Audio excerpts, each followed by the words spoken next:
Eh oui, le hasard, le destin, 1998, Notre-Dame de Paris, cette comédie musicale de Luc Plamondon et Richard Cochian, vous interprétez Quasimodo, et c'est ce que vous disiez à l'instant, là tout à coup, le déferlement, vous êtes comme satellité avec toute cette adoration, le public tombe véritablement amoureux de vous et de Belle, bien sûr élue chanson du siècle par les Français.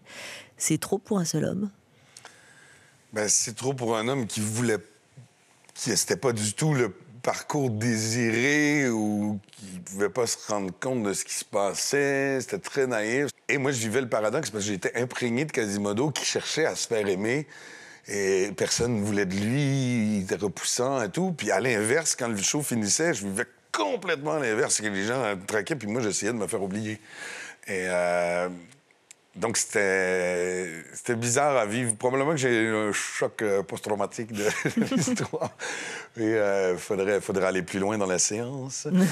Et, mais forcément, j'ai eu du mal à comprendre ce qui arrivait. Puis en même temps, mais je me suis défoulé dans la fête parce que c'était là, c'était génial. C'était peut-être l'endroit aussi, la nuit, où j'étais le plus normal.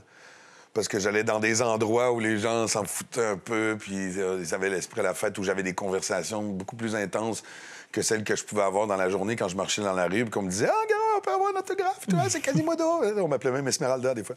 « Ah, c'est Esmeralda, là! » Donc, c'était un peu bizarre à vivre, tout ça.